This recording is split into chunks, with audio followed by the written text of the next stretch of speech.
ఇది కేదార్నాథ్ స్వామి సంసారం రాజులు సన్యాసులు అందరూ దీంట్లో ఒకరు లేరన్నిక లేదు, అందరూ ఉంటారు దీంట్లో. పెద్ద మనుషులు అందరూ ఉండేది అందరి కోసంకి ఇది దేవాలయము.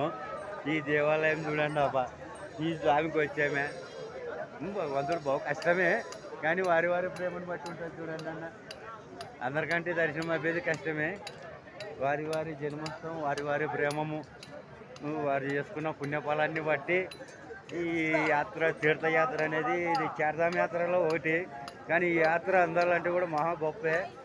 ఇది వెనక చూడండి, ఇవి మంచుకొండలు. ఈ మంచుకొండలలో అతి సన్నిహితంగా అతి దగ్గరలో ఉన్నవాడే ఇతని. ఇంకోటి ఇప్పుడు మేము ఈ నుంచి ఇతని ఐశలింగం అయితే కాదు, ఇతని మామూలు లింగమే స్వామి. ఇక్కడ ఐశలింగం ఇంకోటి సపరేట్ ఉండేది. ఐశలింగం అంటే అతను ఇంకా లోని పోవాలంటే అతను పోవాలంటే మనతో కాదు. ఇప్పుడు మనం అతని దగ్గరికి పోయి దర్శనం చేసుకునేటంతా కూడా మాకు బలాబలాలు లేవు. వీడి వరకు వచ్చినాము, కేదార్నాథ్ స్వామి వరకు వచ్చినాము, వీడికి దర్శనం చేసుకుంటున్నాము. మేము మంచో చెడో అంతా భగవంతుని ఇచ్చ. వీడి వరకు కూడా వస్తామని కూడా మేము అనుకుంటలేము.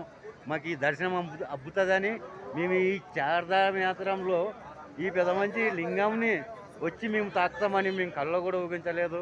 నా జన్మ ధన్యం అయిపోయింది, నాకు ఇదే చాలు. బాబా కేదార్నాథ్కి వచ్చినాము చూడండి, ఇది అంతా కేదార్నాథ్. ఇది మంచుకొండల వెనక తాత దర్శనం అయిపోయింది. ఇంకేమని జరగని భగవంతుని ఇచ్చ అది చూడండి, అందరూ చూడండి. ఇది ఇవి మంచుకొండలు. ఇవి ఇంకా ఇదంతా జనాలు కూడా అప్పుడే నిండిపోయినరు. నిన్న మొన్న ఎవరు లేకుండా అంటే జనాలు రాత్రి చూడండి ఎంతోటి నిగిడిపోయినరు జనాలు ఈ మంచుకొండల. సరేనా, చూడండి అబ్బా. ఓం నమ శివాయ, శంకర పరమేశ్వర మహాదేవా.